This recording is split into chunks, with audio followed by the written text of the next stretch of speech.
So to get started, there's a few things that we're just going to need ahead of time to ensure that this process goes smoothly. So the first thing is we need to complete all of the business profile settings within our account. So to do this, once you've logged into your account and you're here on the dashboard, go ahead and click on settings in the bottom left-hand corner and then go to business profile. Now in here, you're going to have a bunch of different settings that we need to fill out. So this is all of the general information settings, such as the friendly business name, legal business name, email, phone, domain, website, and your niche.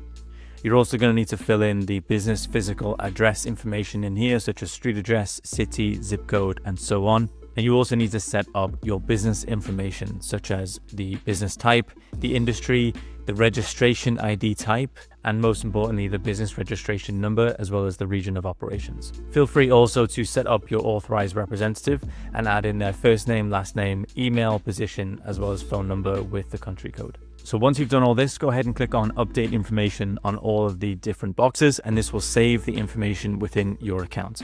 And please note that before we can continue with the A2P 10 DLC, you need to make sure that you have an EIN number at hand for your business. If you do not have an EIN registration number, you will not be able to use the mobile number features inside of the software. This is a compliance issue and it's unfortunately something that we cannot get around. So if you do not have an EIN number for your business, you will not be able to set up a mobile number and use the mobile features within the account. And then finally, the other two things that we need is a valid and compliant opt-in form, as well as a terms of service and or a privacy policy. However, we'll get to that later on down the line in this tutorial. Right now, let's jump into the phone numbers and figure out what we need to do to start this process. So once you've filled in all this information, go ahead and click on phone numbers in the left-hand toolbar in the settings panel. This is going to open up your phone numbers section within the settings and let us view our phone numbers as well as the Trust Center to access A2P 10 DLC registration. So as you can see here, we have a toll-free number, which is currently verified under the toll-free registration. But if we click on Trust Center here in new, you're going to see that the A2P messaging has not started yet and that it is unverified. Now, just as a disclaimer, please bear in mind that toll-free numbers do not require A2P 10 DLC registrations.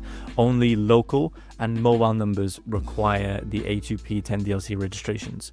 So what I mean by that is if we go back to manage numbers up here in the toolbar of phone system, and we click on add number up here in the top right corner and click on add number, you're going to see that we have a bunch of numbers here in a list format that we can choose from. And these are categorized by local as well as toll-free. So local numbers will get a localized tag showing the number's location.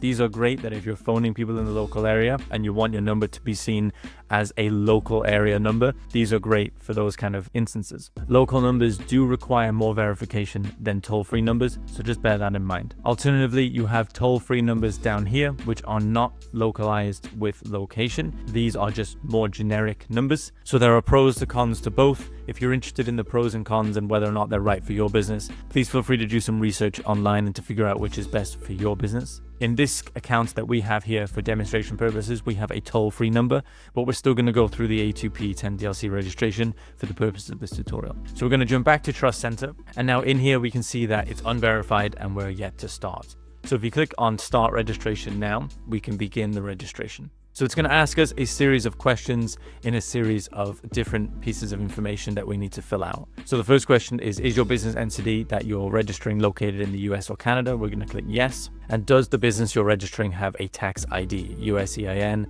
Canada BN9, etc.? In this case, we're going to click yes. I'm going to click continue. And now on this next screen, we're going to be asked to fill in a little bit more information. Now, the reason we filled in the business profile settings earlier is because this should now pre-populate with all the information that we filled in on our business profile settings. So things like your legal business name, your business type, your registration ID type, as well as your registration number, and so on. So make sure all this looks correct, and if it does, go ahead and click on continue in the bottom right corner. Next is now the business address. So if all this was filled in correctly in the business profile settings, you're going to see it pre-populate here inside of this account. If everything looks good to you and you don't want to make any changes, go ahead and click continue in the bottom right corner. And finally, you're going to have authorized representatives information in here. Again, if all of this checks out from the information we put in earlier, go ahead and click continue. If not, just make any amendments that you need to make. Okay, so next we're now going to be asked about the business use cases and what kind of volume that we need for our account. So now volume is split into two different standards. We have low volume and we have high volume standards. And these are set by the phone carriers and the compliance regulators to make sure that we're operating in the right box, essentially, for our business. So low volume standard will cover us for up to 6,000 text segments per day, and high volume standard will cover us for up to 600,000 text segments per day. So for most of us, we're going to select low volume standard. However, if you think you're going to be sending up to 600,000 text segments per day or around that mark, you may want to go ahead and stick with high volume standard. So directly below that now is just an acknowledgement text box. This is a message from the carriers themselves and the compliance regulators that are just an acknowledgement of the fees that are required in order for this compliance to go through. So this says, I acknowledge branding campaign registration fee of $23.95 will be charged. An additional $3 for an optional fast track program is included, which helps. So this just says that I acknowledge that brand and campaign registration fees of a one-time fee of $23.95 to be charged. You could do an additional $3 for a fast track, however, this is not necessary. Campaign fee will also be charged in case of campaign failures and resubmissions.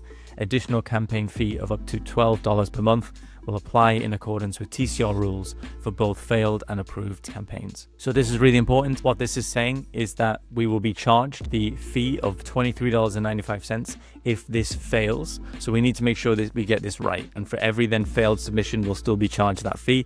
So we need to make sure we get this right on the first go to ensure that that doesn't happen. So once you're happy with this, go ahead and click on the checkbox for the acknowledgement and let's click continue. Okay, so now we have the campaign details and the messaging use case details that is vital when we're filling out this A2P registration form. So to start up here at the top, we're going to have the campaign use case.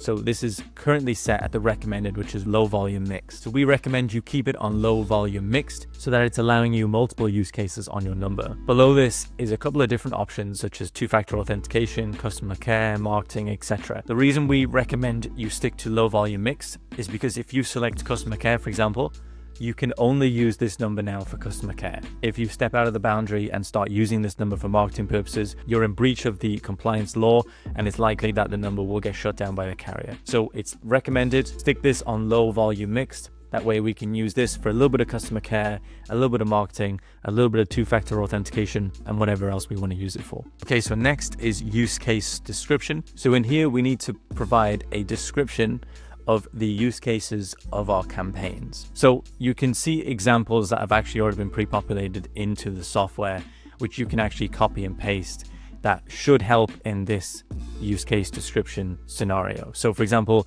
this campaign sends appointment information right here. We can go ahead and copy this and we can actually paste this into this box. And now all we have to do is just change the company name to our legal business name so that this is personalized to our company. Now next is sample message number 1. So here we need to include a sample message of our communications to show that our communications are compliant and that they're meeting the compliance regulations to ensure that we can get this number verified. So again, if you click on See Example in the top right corner, you can see there's a couple of message examples in here that we can choose. Now please choose the example that's most relevant to your situation and your company. So for example, if you're not going to use this for appointment reminders, please do not use this appointment reminder template and example in this box. Please make sure that you use an example that is as accurate and as relevant to the actual messages and examples and use cases that apply to your business. If you don't do this, it's likely your application will fail as your sample messages and your use cases will be all mixed up and they won't match. So please make sure everything's relevant and everything matches your use cases and your sample messages. So in this case, we're going to stick with this sample message here. Hi John, this is Jane from company name. Our appointment for July 11 a.m. is confirmed. Please reach out to number in case you need to reschedule, reply stop to unsubscribe. So again, we need to change the company name here to our actual company name, and we need to change our number here to the number that we're trying to get verified. And then next is sample message number 2. So we need to include another sample message that is relevant to our campaign that we're going to be sending out as part of our campaigns. So again, you can click on See Example, and then you can use any of these examples to help you. So in this case, we're going to copy this and we're going to paste this in here. So this is, hi Brian, this is Jane from company name. I see that you weren't able to make it for our appointment. Would you like to reschedule? And then a link to the rescheduling page, and then reply stop to unsubscribe.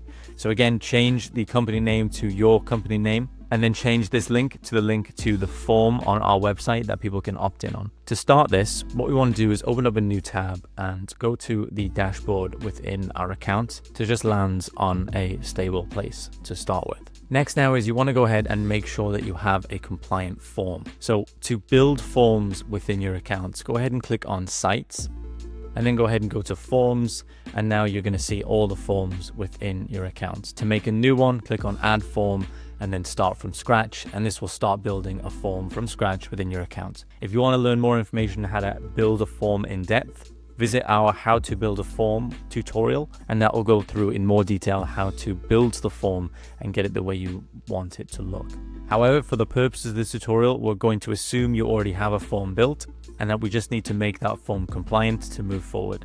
So in this case, we're going to open up our form that we want to use. So now here's our form. So we have first name, last name, email and phone number. We have a terms and conditions checkbox, a submit, and a terms of service link. So the compliance element here is that we need to make sure that we have a link to a valid terms of service and or privacy policy linked to the form that the end user will be filling in. So to do this, we need to make sure that we have a terms of service and or a privacy policy to continue from this point. If you don't have a terms of service or a privacy policy at this point, you're going to need to make one and set one up for your business. Now, these are pretty simple to make. You can find free terms of service and privacy policies generators all over the internet. One that we would recommend is Termly. You can create a free terms of service and a free privacy policy. Just set up an account, go through the questionnaire, which takes about 20 minutes, and then it'll spit out a privacy policy for you to copy and paste onto your website. Now, once you've got your privacy policy, go ahead and go to your dashboard again, go back to Sites, and then in either Websites and Funnels, we want to make a new page, and we want to title that page as Terms and Conditions or Terms of Service. So here we can see we have a Terms of Service page within our website, within our account. And so if we opened this and previewed this, you can see that we have a kind of default basic terms of service here on our website that we can redirect users to for compliant purposes. So what we want to do here now is copy the link to this terms of service. Once we have this set up within our account, go back to our form. And then once we have this default message here, which is I agree to the terms and conditions of the company by providing my phone number, I agree to receive text messages from this business. Go ahead and highlight terms and conditions. Click on the three dots and then click on the link, and then go ahead and paste that link into the terms and conditions. So that now is linking our terms and conditions into our form, allowing users to view our terms of service before they opt in to this form. For good measure, you could also add a hyperlink underneath it, which just says terms of service. This is also a good place to put in privacy policy as well. So for good measure, we're going to highlight this. We're going to click on the link, and we're going to paste our terms of service link into this, and then we're going to save this form. So once this form is saved, we're actually just going to go back into where this form is being located in our accounts. Now, because the A2P registration is centered around appointments and confirmations, we're going to head to our calendars, calendar settings. We're then going to find the calendar that has the form. In this case, it's discovery call. And now we're going to open this up in a new tab. Okay, so here is our calendar booking page. So you can see we can select the dates, and now we have the form here that we set up inside of our account. So first name, last name, email, phone, as well as a checkbox to agree to terms and conditions, as well as our terms of service down here. So now what we want to do is we want to go ahead and copy the link to this discovery call page. And we're going to go ahead and go back to our A2P application. And we're going to replace this link with our new booking page link. After this, now we have some more checkboxes down here that we need to fill in.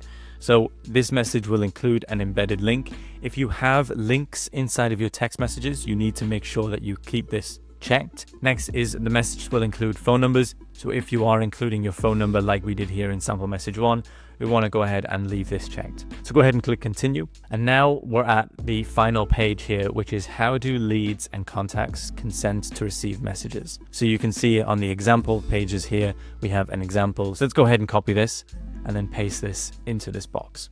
And then again, let's replace this link with our booking link. Once you've replaced this link here with your own custom link, you can also replace the phone number. Now this isn't required, but for good measure, let's include it. Go ahead and open up a new tab, go to your phone system, find the phone number that you're trying to get verified.